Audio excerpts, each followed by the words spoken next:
a ver que del país de 20 se ve, podemos una reducción de entonces lo es para nosotros, para la población, de hecho en pacientes puedan de 1,40 y por 6x3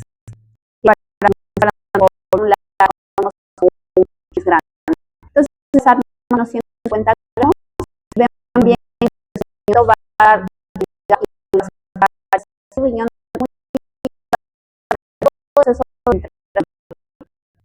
y nación orina que es nuestro entonces, a nivel vamos a ver que es nacional la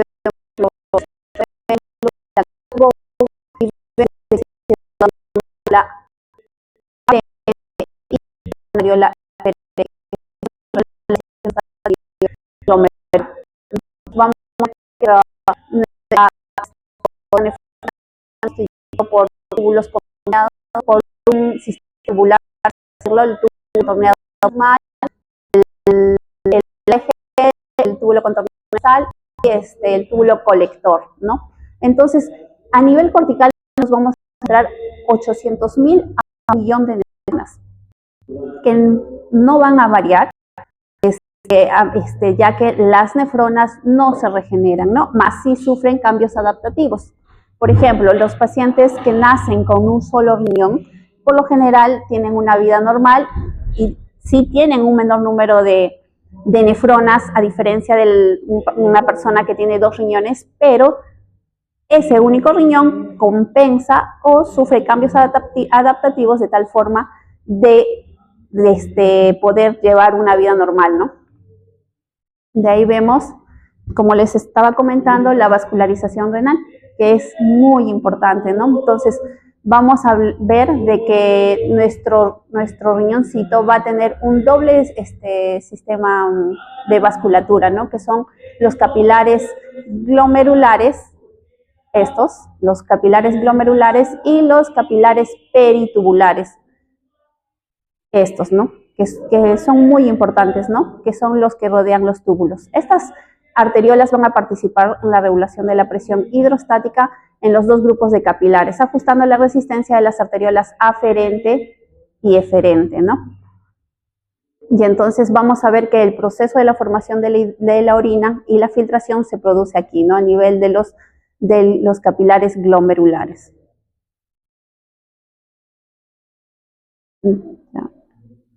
Vamos a ver que entender la función renal es amplia, pero se podría decir de que el concepto que mejor refleja la función renal sería la capacidad para mantener la homeostasis líquida en nuestro organismo a través de la capacidad para depurar sustancias que circulan en el plasma sanguíneo. Ya lo mencionamos, regulación del agua, control del volumen de líquidos corporales, la composición iónica que va a mantener el balance de electrolitos esenciales y el equilibrio ácido-base principalmente, ¿no? Y mediante la producción de orina, ¿qué es lo que se va a eliminar o depurarnos? Va a ser productos de desecho como la urea, que es un producto del catabolismo de proteínas, el ácido úrico, que es derivado de ácidos nucleicos, la creatinina principalmente es producto de la actividad muscular, productos de hemoglobina como la mioglobina, entre otros productos de degradación, drogas y químicos, ¿no? Entonces hay muchos fármacos, muchos químicos que se eliminan por vía renal. Y para entender ahora nuestro proceso de formación de la orina, tenemos que ver cómo es que se da el filtrado glomerular, que como les comenté, se da a nivel de aquí, de nuestro glomérulo. Aquí vamos a ver nuestros capilares glomerulares. Siempre les menciono esto en nuestras arteriolas aferente, eferente y adyacente a nuestra arteriola aferente, vamos a ver el aparato yuxtaglomerular o la mácula densa, también conocido, ¿no? Cada minuto aproximadamente 1.200 mililitros de sangre van a fluir hacia los glomérulos renales, de los cuales 650 mililitros son plasma. Y de estos, una quinta parte del plasma se va a filtrar en el glomérulo, lo que significa que los riñones van a filtrar más de 60 veces todo el plasma sanguíneo cada 24 horas. Y para evitar la pérdida de líquidos y elementos esenciales, la formación de orina se va a completar con la reabsorción y filtración a nivel tubular, ¿no? Esto va a asegurar que la orina final contenga menos del 1% de líquido filtrado y que no se eliminen sales, iones y metabolitos útiles, ¿no? Entonces es por ello que también en promedio la diuresis al día va a variar, en promedio es de 1 litro a 1,5 litros, ¿no? Ya, entonces, y para entender este proceso de filtración tenemos que conocer nuestra barrera de filtración glomerular. Y nuestra barrera de filtración glomerular va a estar compuesta principalmente de 3 elementos. Uno que es un epitelio, un endotelio fenestrado, que va a tener microporos que va a permitir la difusión del agua libremente. Y también vamos a tener nuestra barrera de filtración, nuestra membrana basal, que es una barrera de 240 a 340 nanómetros de grosor, que va a estar compuesto principalmente de colágenos, proteoglicanos, glicoproteínas, lo cual va a dar una carga negativa a nuestra barrera de filtración glomerular y va a evitar la pérdida de proteínas, ¿no? De ahí tenemos otra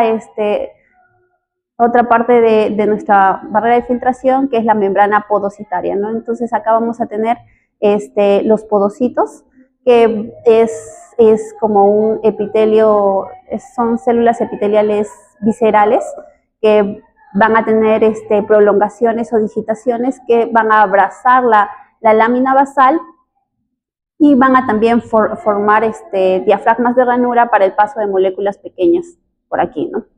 Entonces vemos que nuestra barrera de filtración es importante porque está compuesto por un endotelio fenestrado, una membrana basal y una membrana podocitaria.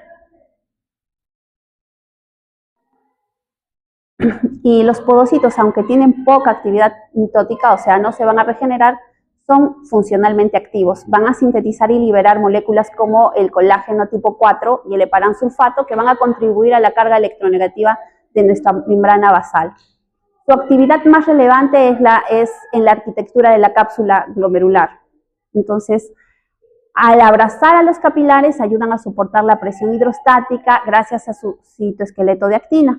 Y las ranuras entre los pies podocitarios permiten el paso de líquido y pequeñas moléculas. La distribución homogénea de los podocitos y las moléculas de adhesión en las ranuras son clave para esta función, ¿no? Entonces aquí vemos, ¿no? Una vez más, estas son las uniones de nuestros podocitos que van a ser pornefrinas y otros otras proteínas que van a permitir la unión entre ambos podocitos.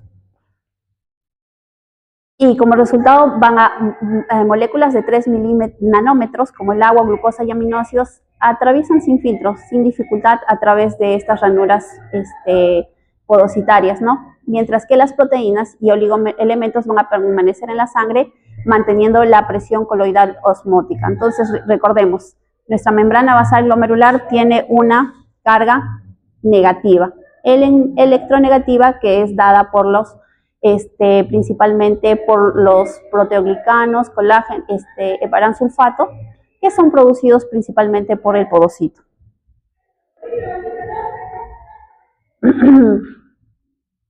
Ya, entonces, como les había comentado, también era importante conocer las presiones que van a permitir este filtrado glomerular para poder entender cómo es que se da el filtrado y la producción y el inicio de la orina.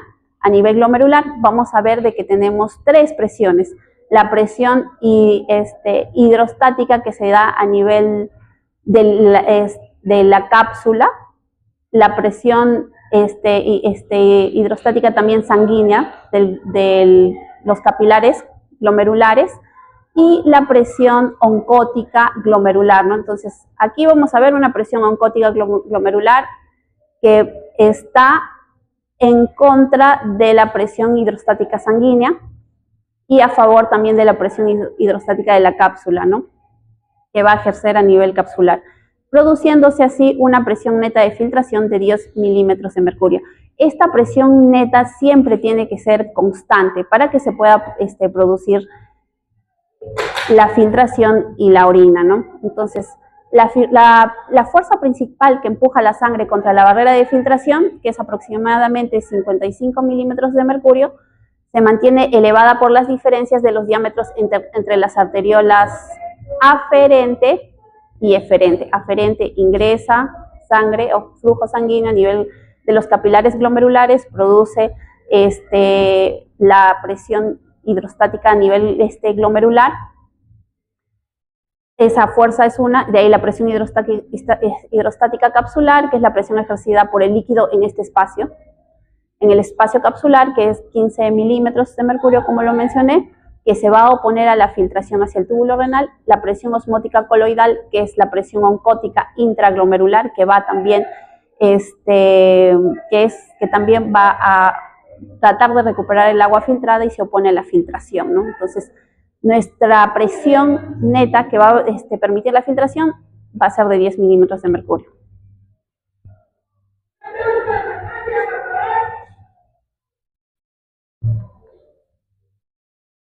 Ya, entonces vamos a ver que la regulación del filtrado glomerular está condicionada por la presión hidrostática capilar, que tiene que ser constante para garantizar una actividad funcional eficaz de los riñones. Pero la presión sanguínea glomerular depende de la presión sanguínea sistémica, y ambas presiones no siempre van a ir paralelas.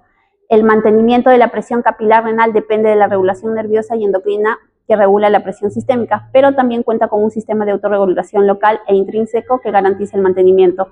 Entonces vamos a ver que la autorregulación renal utiliza dos mecanismos diferentes de control, el control miogénico y el control de retroalimentación túbulo-glomerular. Entonces, al control miogénico nos referimos a todo el control de que todos los vasos arteriales tienen, ¿no? Sabemos que un vaso arterial tiene 3 capas, ¿no? Una capa muscular, una capa lisa, y entonces, y el endotelio, ¿no? Entonces vamos a ver de que todas las, que a nivel sistémico también se da a nivel renal, ¿no? Entonces las células musculares lisas de los capilares aferentes se van a contraer o se van a dilatar en respuesta a los cambios en la presión sistémica, manteniendo así el flujo vascular. También va a haber una retroalimentación túbulo-glomerular, ya que, como también vieron en una imagen previa, adyacente a la arteriola aferente está la mácula densa, ¿no? O el aparato yuxtaglomerular, que es el encargado de censar la cantidad de sodio o agua, sodio y electrolitos que hay a nivel tubular y también a nivel arterial, que va a detectar incrementos de sodio y cloruro, secretando vasoconstrictores que reducen la presión capilar, glomerular y filtración, ¿no? Entonces ahí vamos a ver que se va a secretar la renina, que va a permitir la regulación de la presión.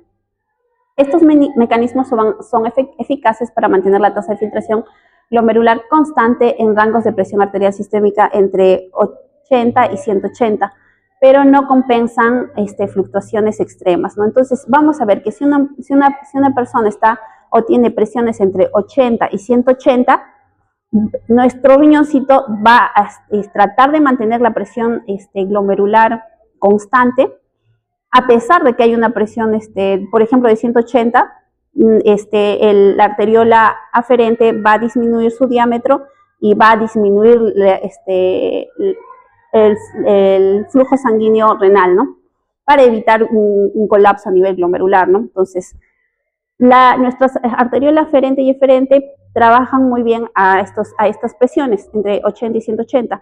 Sin embargo, si es que un paciente tiene hipotensión, tiene hipovolemia, entonces ya esto va a disminuir el flujo sanguíneo renal, entonces no va a llegar el adecuado flujo sanguíneo a nivel glomerular, y esto va a producir un daño renal, que supongo que también ya lo han visto más o menos en injuria renal aguda, ¿no? Entonces ya nuestro riñoncito pierde esa capacidad a presiones menores de 80, ¿no?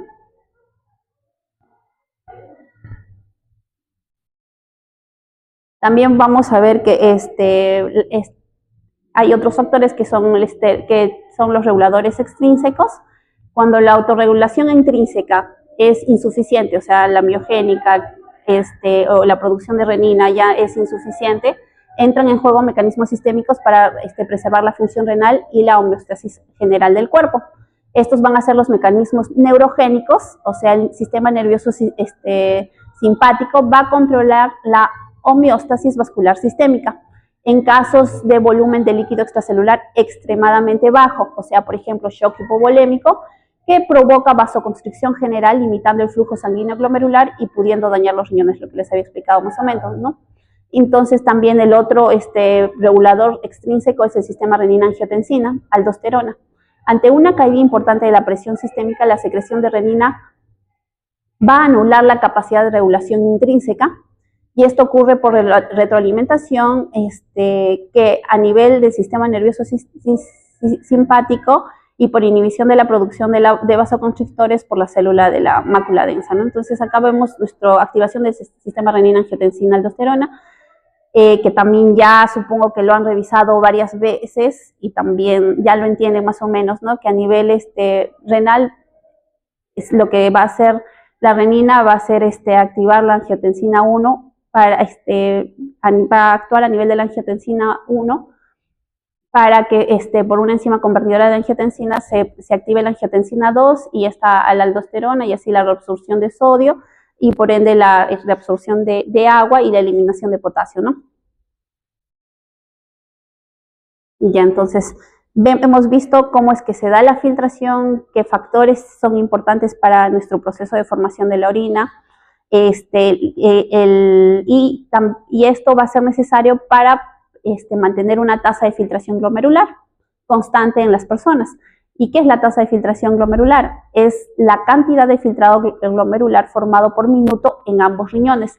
La tasa de filtración glomerular normal en hombres es de 125 mililitros por minuto y en mujeres es de 105 mililitros por minuto.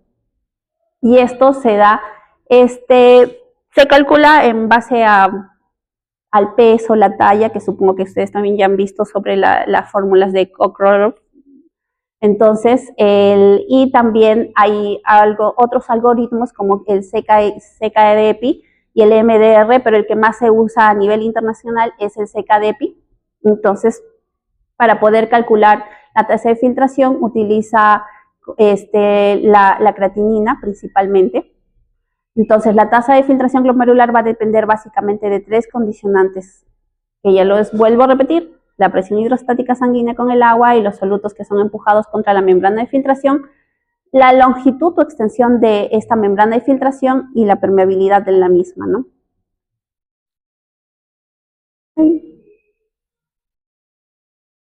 Ya.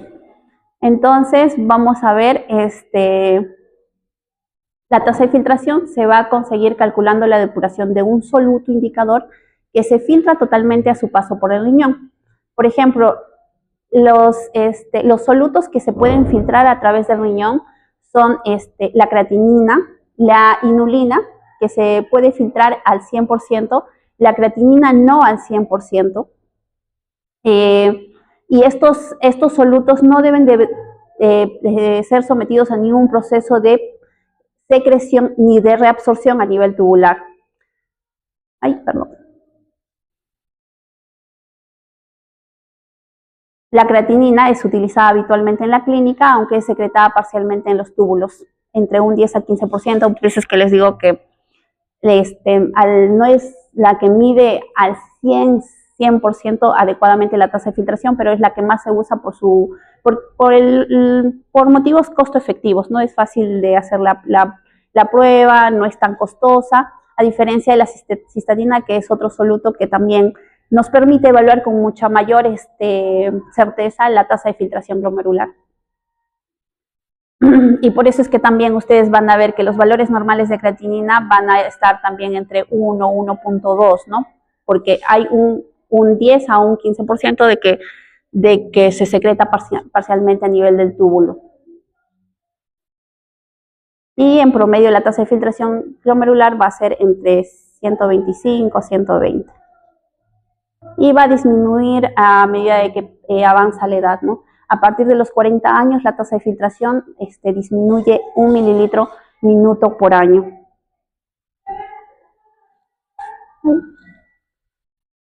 A ver acá.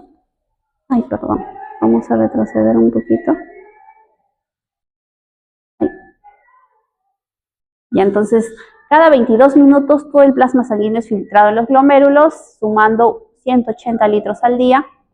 Sin embargo, solo se producen 1.5 litros de orina en 24 horas, que va a estar compuesta principalmente en nuestra orina, 95% de agua y 5% de desechos. Y esto se va a deber a la modificación del ultrafiltrado a nivel de los túbulos renales, donde gran parte del agua y oligoelementos son reabsorbidos y transportados a los capilares peritubulares para su reutilización. Entonces, ya hemos visto filtración a nivel glomerular, ahora vamos a ver lo que es la reabsorción y secreción a nivel tubular.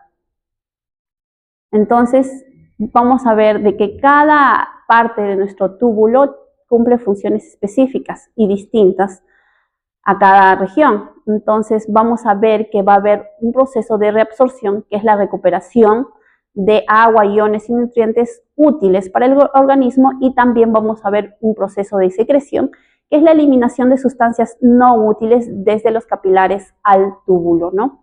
Entonces, estos procesos de reabsorción y secreción tubular van a ser adaptativos y van a variar según las necesidades fisiológicas. Los solutos importantes, como la glucosa, se recuperan completamente, mientras que la mayoría de las toxinas son secretadas y no reabsorbidas. Prácticamente todos los nutrientes orgánicos, glucosa, aminoácidos, se reabsorben por completo para mantener concentraciones plasmáticas normales. Entonces, a nivel de nuestro túbulo contorneado proximal, se va a dar el mayor porcentaje de reabsorción, por así decirlo, del 99% de glucosa, 70% de agua, así también el 70% de sodio y cloro y la totalidad de aminoácidos y otros oligoelementos esenciales.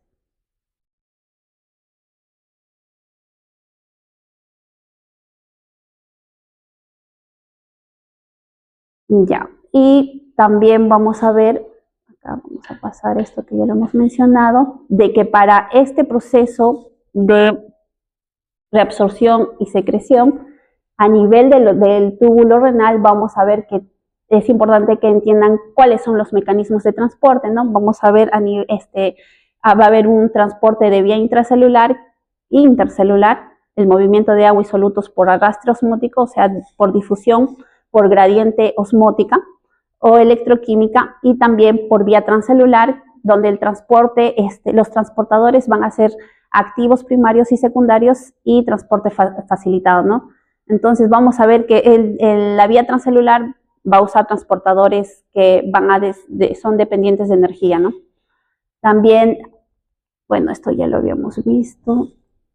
El transporte de glucosa, como lo mencioné, se da casi en su totalidad a nivel del túbulo contorneado proximal.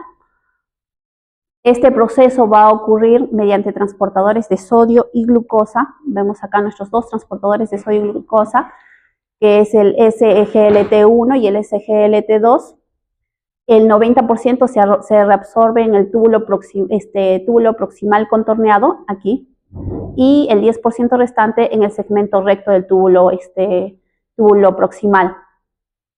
El SGLT2 va a utilizar el movimiento de sodio por el gradiente electroquímico para introducir glucosa en la célula, que luego es extraída al compartimiento intravascular, y el valor máximo de transporte de glucosa es de 320 miligramos por minuto, con un umbral renal de 180 miligramos por decilitro. Por encima de este valor de 180 miligramos por decilitro es que ya vamos a ver glucosuria en los exámenes de orina.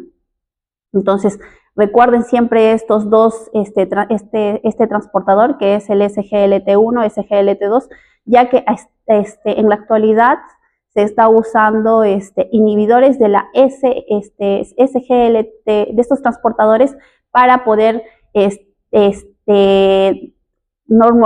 para producir normoglicemia en pacientes diabéticos, para disminuir la pérdida de proteínas y también para ralentizar la pérdida de la función renal, ¿no? Entonces, supongo que han escuchado sobre los dapaglifosina, empaglifosina. Entonces, estos son los que están en boga actualmente, ¿no? Y es porque actúan aquí a este nivel, ¿no? Produciendo glucosuria y manteniendo la normoglicemia a nivel vascular, ¿no? Entonces, acuérdense de los SGLT1, que son importantísimos. Entonces, una vez más, vemos transporte máximo 320 miligramos por minuto. El umbral de saturación 180. Más de 180 hay glucosuria. Ya, entonces, ya vimos sobre lo que es la reabsorción de glucosa a nivel del túbulo proximal. También a nivel del túbulo proximal va a haber reabsorción de agua, más del 90% de agua filtrada se va a recuperar. Y el resto se va a ajustar a las necesidades del organismo, sobre todo a nivel del túbulo distal y colector. El transporte de sodio, que es el principal motor para el transporte de múltiples elementos con un gran gasto energético en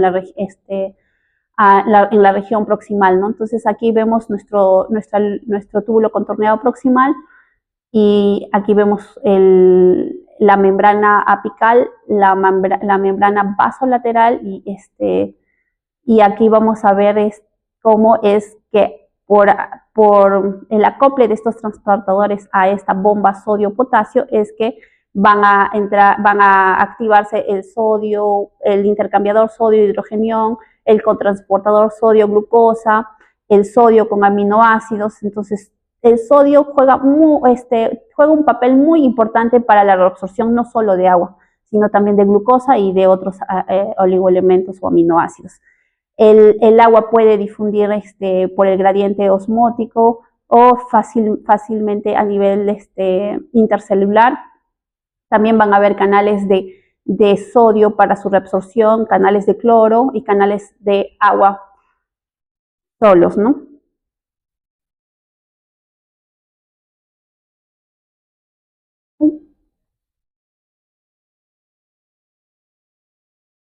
Bueno, esta figura también es siempre para recordarles. Acá vamos a ver nuestra asa de Henle porción delgada, asa de Henle porción gruesa, y vamos a ver acá nuestro túbulo contorneado distal y nuestro túbulo colector. Entonces, vamos a ver que a nivel cortical va a haber una osmolaridad, va a ser una región isosmolar con la sangre, y a medida que se introduce a nivel papilar, la osmolaridad va a aumentar. Y esto nos va a poder permitir cómo es que se produce la concentración y dilución de la orina. Entonces, túbulo proximal, reabsorción de todo, ¿no? La principal función. Túbulo asa de Henle, función, concentración y dilución de la orina. ¿Por qué? Porque vamos a ver que a nivel del asa de Henle delgada, esta región es impermeable a solutos, o sea, no sale nada de solutos por aquí, más es muy permeable al agua, ¿no? Entonces, por un gradiente osmótico, el agua va a difundir del nivel tubular al intersticio y de ahí a los capilares peritubulares, ¿no? Entonces, como lo que se va a quedar en el interior del túbulo es con mayor concentración de solutos, a medida que se direcciona hacia la papila, la concentración va a ir aumentando, ¿no? Lo que sucede contrario a nuestra rama ascendente del asa de Henle, ¿no? Donde va a ser impermeable al agua, o sea, todo el agua no va a salir del interior del túbulo, más sí permeable a solutos, ¿no? Entonces, es por ello que a medida que asciende el fluido a nivel del túbulo, la concentración va a ser menor, ¿no? Entonces, siendo así que al finalizar al finalizar la salida por el asa de Henle, la concentración va a ser hiposmótica, ¿no? Entonces, y acá también recordarles que a nivel del asa del asa gruesa de Henle vamos a tener nuestro famoso cotransportador sodio-potasio 2-cloros, ¿no?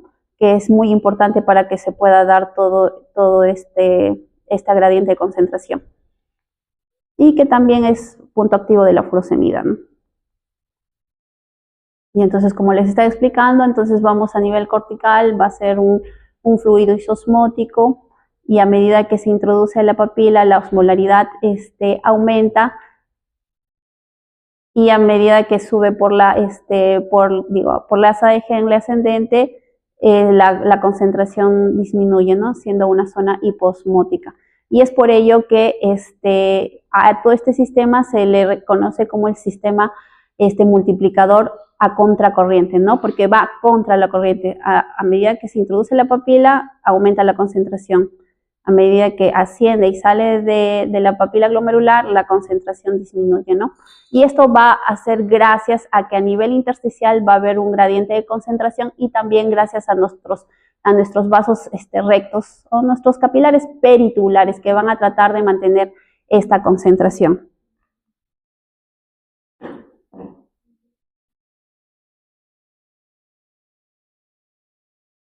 Allá. Ya, pues entonces, ya hemos visto túbulo proximal, reabsorción principalmente, asa de Henle, concentración y dilución de la orina, y a nivel del túbulo distal y colector, lo que va a suceder es reabsorción de elementos.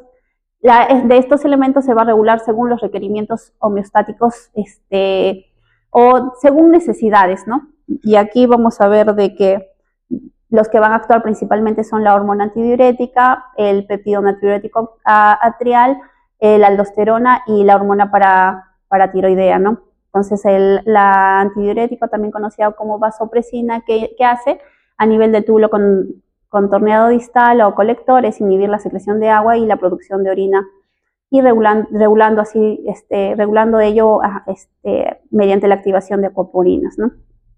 El péptido natriurético atrial, bueno, eso lo vamos a ver un poquito más adelante, más detalle. Entonces, además de la no reabsorción, es crucial que elementos no útiles en el plasma sean secretados hacia la luz del túbulo para su eliminación. Sustancias como hidrógenos, potasio y amonio, creatinina y algunos ácidos y bases orgánicas son secretados, ¿no? Entonces, en la orina, como producto final, vamos a ver en el 95% agua y un 90-95% agua, y en el otro porcentaje va a ser de solutos que no son de utilidad para el cuerpo, ¿no? Ya hemos visto, entonces, recordemos a nivel glomerular, filtración, túbulo contorneado proximal, reabsorción, asa de Henle, tanto descendente como ascendente, concentración y dilución de la orina. Túbulo contorneado distal, hay una menor reabsorción, y esta reabsorción de agua y otros elementos depende sobre todo de acuerdo a las necesidades, ¿no? A los estados de volemia del paciente, de la persona. Entonces, vemos que es la función principal del riñón, ¿no? Que es la producción de orina y eliminación de sustancias de desecho. De ahí vemos otra función muy importante, que es la regulación del equilibrio ácido-base. Entonces, vamos a ver que nuestro riñoncito va a mantener un pH constante dentro de un rango fisiológico mediante la regulación de moléculas que van a ser de tampón, disminuyendo así la carga ácida y alcalina de la sangre. Entonces, nuestro principal tampón que va a regular la acidez y va a mantener el pH constante es el bicarbonato, ¿no? Es el bicarbonato. Es nuestro tampón más importante, bicarbonato CO2. Pero a medida que se produce un bicarbonato, no se nota bien las imágenes, va a haber también la producción de un hidrogenión. Se produce bicarbonato, se produce un hidrogenión. Y en paralelo, ¿no? Y para la eliminación neta de hidrogeniones, aparte de este tampón, bicarbonato CO2, es necesario otros tampones, como son los ácidos titulables. y el amonio, ¿no? Estos ácidos titulables van a unirse a este hidrogenión y va a permitir su eliminación neta por vía urinaria. El amonio también se va a unir a este hidrogenión y va a producir amoníaco y por ende la eliminación neta de ácidos, ¿no? De esta forma es que el riñón regula el pH, ¿no? La acidosis.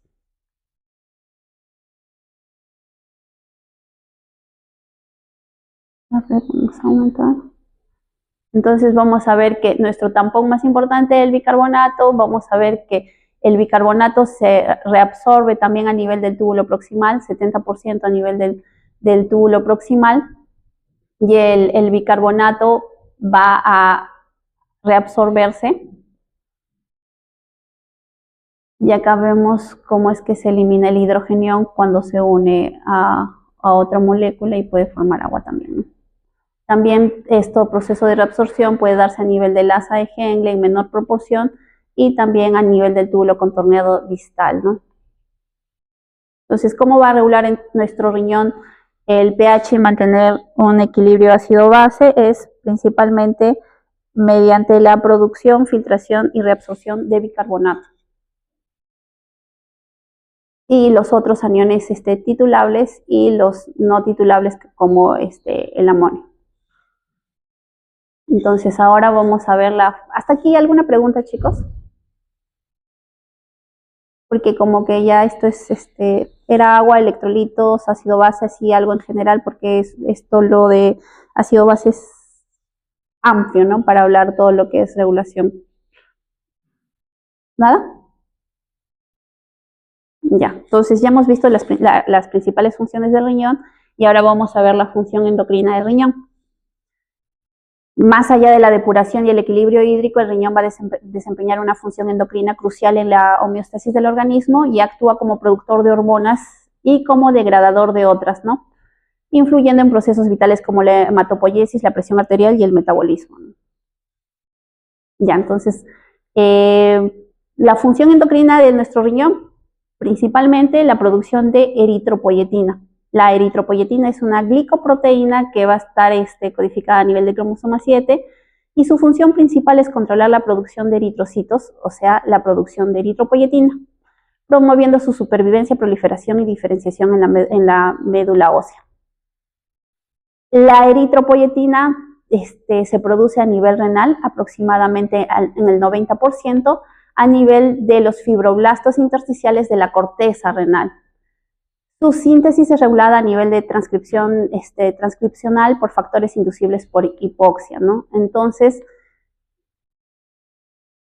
si es que el riñón no funciona y nuestra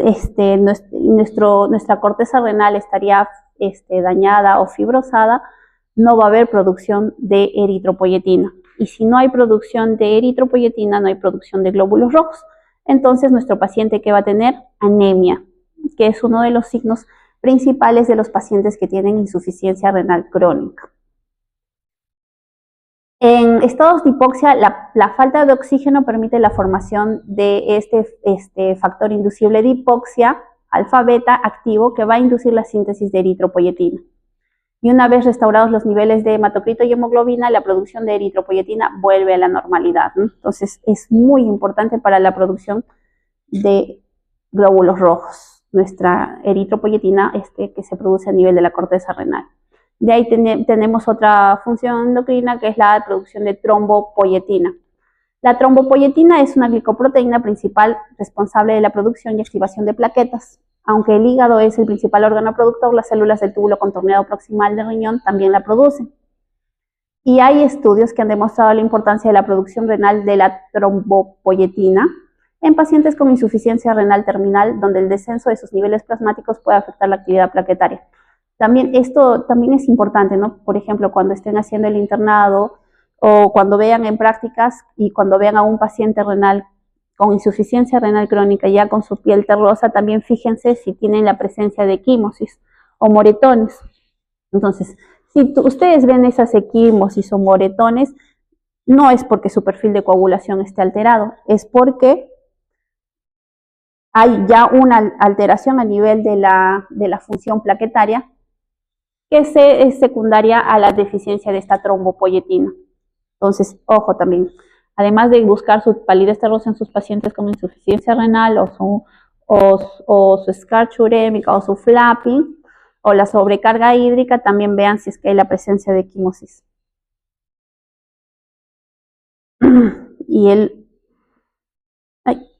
Entonces, y de ahí vemos la producción de renina y regulación de la presión sanguínea, que es la renina que es producida por las células glandulares de la arteriola aferente, que va a catalizar al angiotensinógeno 2 en angiotensina 1, ¿no? Su liberación va a ser estimulada por vasoreceptores en la arteriola aferente y disminución del cloruro de sodio a nivel de la mácula densa en aumento de catecolaminas, ¿no? Entonces, la renina se activa si es que hay disminución o si es que sensa a nivel de la mácula densa disminución de sodio y cloro, se activa la liberación de renina, ¿no? La activación de la enzima convertidora de angiotensina 2 transforma la angiotensina 1 en angiotensina 2, que aumenta la presión sanguínea, bueno, y que ya también lo hemos visto, ¿no? El sistema renina-angiotensina, ¿no? Entonces, otra hormona importante que actúa a nivel renal es la hormona antidiurética, también conocida como vasopresina, ¿no? Es una hormona que se va a secretar a nivel de la hipófisis posterior, que va a actuar principalmente a nivel renal, a nivel del túbulo contorneado, el túbulo colector principalmente a nivel de los canales de acuaporina, ¿no? Si es que vemos que si es que hay disminución de volemia, por ejemplo, se activa la liberación de hormona antidiurética que va a inhibir los canales de acuaporina y así va a inhibir la eliminación de agua, ¿no? Y como su propio nombre dice, es antidiurética, ¿no? O sea, produce la absorción de agua, más no la eliminación de agua, ¿no? Entonces, de ahí tenemos la aldosterona, que es producida a nivel de la corteza suprarrenal, que va a activarse en respuesta a la angiotensina 2 o al aumento de potasio plasmático, ¿no? ¿Qué es lo que hace la aldosterona? Favorece la reabsorción de sodio y la eliminación de potasio por la nefrona a nivel del túbulo contorneado distal, y con la reabsorción de sodio va a producir la retención de agua y reabsorción de agua, ¿no? Entonces, de esta forma también va a regular los niveles de potasio, al eliminar el potasio, ¿no? Entonces, y aquí también actúa otro diurético importante, ¿no? Que es la espironolactona, finerenona, entre otros, ¿no? Que van a inhibir esta reabsorción de sodio y eliminación de potasio, y por ende van a producir una diuresis y aumentan la diuresis, más aumentan la concentración de potasio a nivel intravascular, produciendo así hipercalemia, ¿no?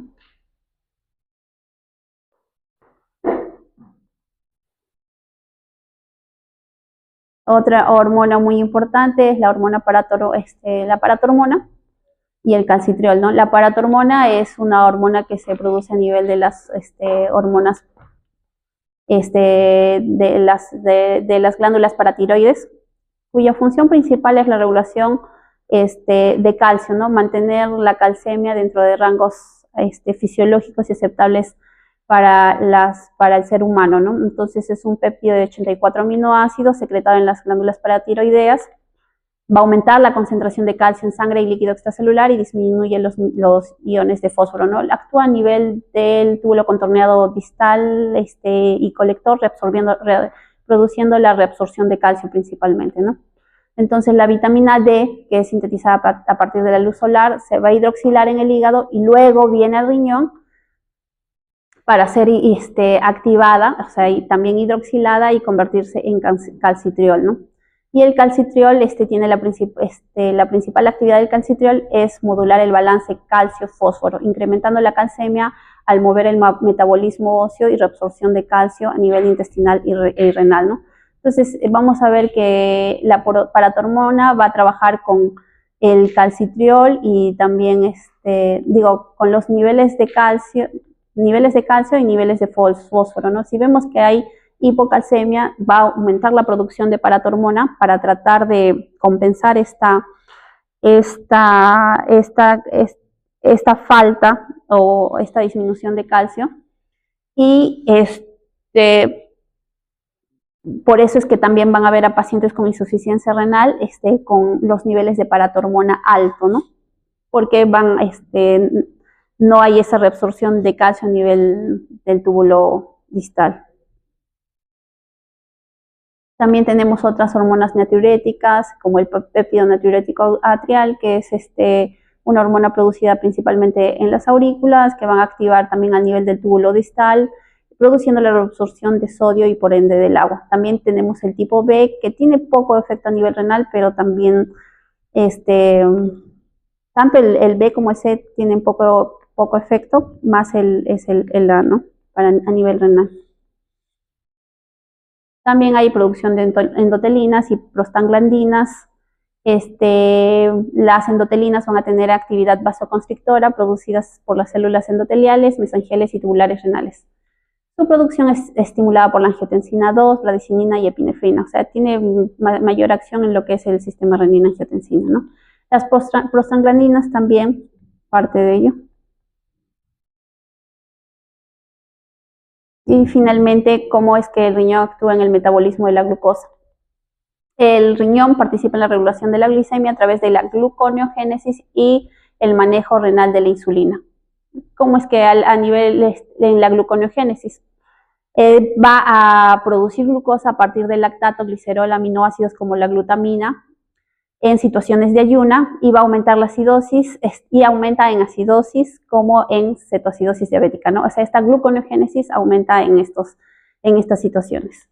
También el riñón es el órgano principal que regula los niveles plasmáticos de insulina, ligada a la reabsorción tubular proximal y filtración glomerular. La insulina es degradada en los endosomas a nivel del túbulo contorneado proximal, ¿no? Entonces, si es que no hay esta degradación por los endosomas a nivel del túbulo contorneado proximal, entonces la insulina va a aumentar su tiempo de vida, ¿no? Y lo que va a producir es que la insulina esté recirculando mayor cantidad de tiempo, y esto va a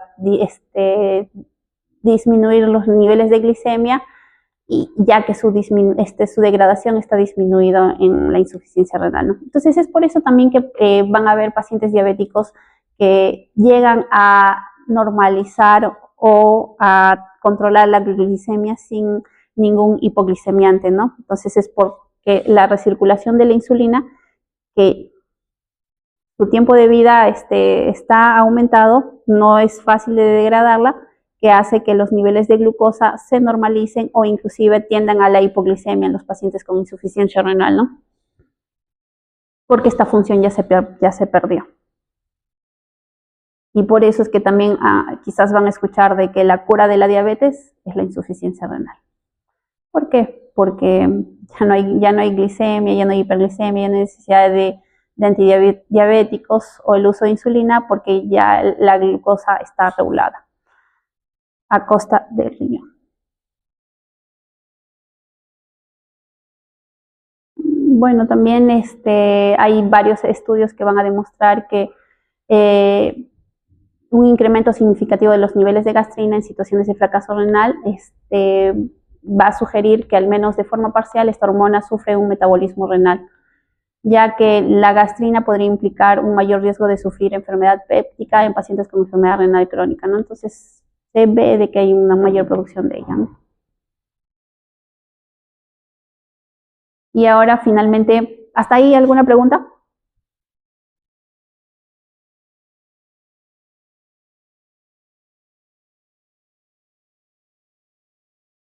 Eso que tuvimos una clase de tesis en que el doctor había hablado de una taurina, algo así, que tenía proteínas que tenían relación con el calcio. La proteína cloto. ¿Cloto? Luego taurina, dijo. O sea, en lo que es la regulación mineral ósea, la proteína cloto junto con el factor de fibroblasto y la paratormona se encargan de regular todo lo que es el calcio, fósforo, pero es la proteína cloto. ¿En qué parte de los túbulos renales? No, o sea, la proteína cloto se une a la paratormona, es a nivel endocrino, no es a nivel de litiasis o formación de cálculos, ¿no? Ya, entonces vamos a ver que a nivel mundial para el 2017, un análisis sistemático encontró 697.5 millones de casos de insuficiencia renal en todas las etapas para una prevalencia mundial del 9.1%. Para el 2021 se estima que 850 millones de personas en todo el mundo sufren IRC y tienen una función renal dañada en forma irreversible. Bueno, actualmente es la sexta causa de muerte de más rápido crecimiento. En algunos países inclusive está llegando a ser la cuarta causa de muerte, provocando al menos 2.4 millones de muertes al año, mientras que la injuria renal aguda, que también es un impulsor de insuficiencia renal crónica, afecta al 13 millones de personas a nivel mundial. A nivel global, la prevalencia es del 11 al 13% de la población mundial, ¿no? La cual en la mayoría se va a encontrar en estadios 3. Y a nivel internacional, la RC fue responsable de 35 millones de daños de vida perdidos ajustados por discapacidad en el 2016.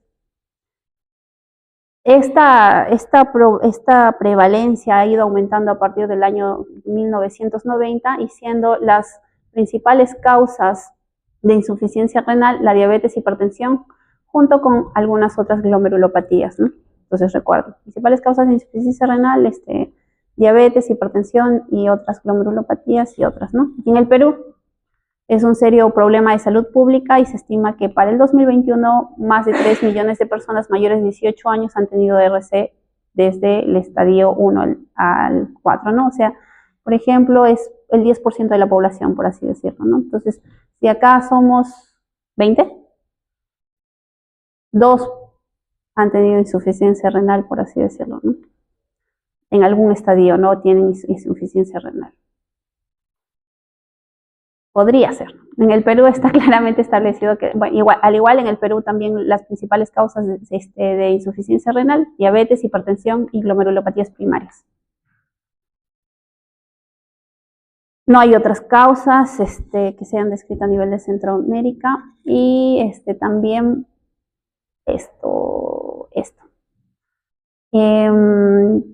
Ya en fase terminal, la insuficiencia renal crónica en fase terminal requiere seleccionar 3 tipos de modalidades de terapia de reemplazo renal, ¿no? La hemodiálisis, diálisis peritoneal y el trasplante renal. En esta fase, o sea, nuestro sistema sanitario financia pocos pacientes en muy alto costo, consumiendo el 3.35% hasta el 6% del presupuesto de salud del Perú. Igualmente se estima que 23.418 pacientes deberían estar recibiendo terapias de reemplazo renal, pero para el año 2021 se visualizaron en el sistema sanitario solo 19.135 pacientes que estaban recibiendo terapia de reemplazo renal. En el Perú, la terapia que se ofrece en mayor porcentaje es la hemodiálisis, luego la diálisis peritoneal y por último el trasplante renal, lo cual debería ser al revés, ¿no? Un 34% de esta brecha de pacientes se encontraban en 4 departamentos de Perú: Amazonas, Cerro de Pasco, Huancavelica y Apurímac.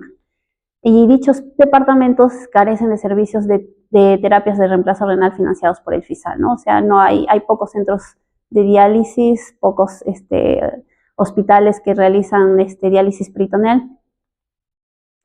Y del tipo de terapias de reemplazo renal, el trasplante renal es la terapia más costo efectiva para reemplazar el riñón en fase terminal. Pero la tasa de trasplantes por riñón de la población está lejos de tasas ideales en Latinoamérica. A nivel Latinoamérica, el Perú se encuentra en el penúltimo lugar en cuanto a la tasa de donación y trasplante de órgano sólido en general y de riñón también. Y existen 63.2 pacientes vivos por millón de población con injertos renales funcionantes y una tasa de 6.1 trasplantes renales por millón de población. Tasas que están lejos de las tasas promedio de Latinoamérica. y también que son de 156 pacientes vivos por millón de población con trasplantes renales funcionantes y una tasa de 19.4 trasplantes renales por millón de población. Entonces vemos que nuestras tasas tanto de trasplantes con riñones con injertos funcionantes es muy baja, nuestra tasa de donación y nuestra tasa de trasplantes también es muy baja. Solo después de Perú sigue Bolivia en cuanto a tasa de donación. Bueno, eso sería todo. ¿Alguna pregunta?